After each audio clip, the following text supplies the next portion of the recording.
பாராளுமன்றத்தில் நம்ம அம்மையார் நிதி அமைச்சர் நிர்மலா சீதாராமன் 1943 தந்தை பெரியார் சொன்னார், தமிழ் மொழியை படித்தால் பிச்சை தான் எடுக்கணும். எதுக்காக சொன்னாரு?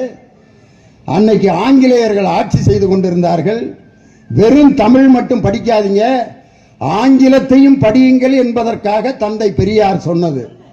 அதை எடுத்து வச்சுக்கிட்டு தமிழ் மொழி படித்தால் பிச்சை தான் எடுக்க வேண்டும். கமலஹாசன் அழகா அல்வா கொடுத்தார். தமிழில் பிச்சை, எந்த மொழியில் எடுக்க வேண்டுமானாலும் பிச்சை எடுக்க ஒரு மொழி தேவை. நீ ஹிந்தியில் பிச்சை எடு அப்படின்னார். அந்த அம்மா ஐயோ, இந்த ஆளு முதல் வார்த்தையில இப்படி நம்மளை பிச்சைக்காரி ஆக்கி விட்டானே. நான் இன்னைக்கு சொல்றேன், சிவபெருமான் பிட்டுக்கு மண் சுமந்து பிச்சை எடுத்து இந்த தமிழ் மொழியை பாதுகாத்து சிவனாண்டி பிச்சாண்டியாக மாறியது இந்த தமிழ் மொழியில் தான்.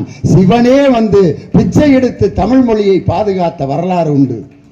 தமிழ் மொழி என்ன சாதாரண மொழியா? உண்மையிலே ஆஹா. இன்னொரு தடவை சொன்னேன், ஹிந்தி ஒழிகன்னு சொல்லாத, தமிழ் வாழ்கன்னு சொல்லுங்க. ஆஹா. திருவிளையாடல் படத்தில் நீங்க பாத்தீங்கன்னா நக்கீரனுக்கும் அந்த சிவபெருமானுக்கு இடையில ஒரு வாக்குவாதம் நடக்கும் பாருங்க.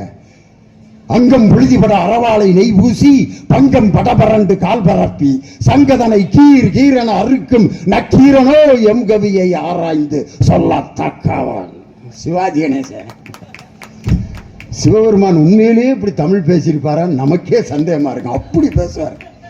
அந்த நக்கீரனா நடிக்கிற ஏபி நாகராஜன் சங்கரப்பதங்கள் குலம், சங்கரனார் கேதகுலம், சங்கை அறிந்துண்டு வாழ்வோம் அரணே உன்போல் இறந்துண்டு வாழ்வதில்லை. நக்கீரா, நன்றாக என்னை பார், நான் எழுதிய பாடல் குற்றமா? அப்ப அந்த கிழமை நீரே முக்கண் முதல்வனும் ஆகுக, நெற்றிக்கண் திறப்பினும் குற்றம் குற்றமே. வந்திருப்பது கடவுள் என்று தெரிந்திருந்தும் தமிழில் தவறு செய்தால் கடவுளையே எதிர்த்து கேட்கின்ற மொழி தமிழ் மொழி என்பதை நிரூபித்து காட்டிய வீரமிக்க மொழியா தமிழ் மொழி.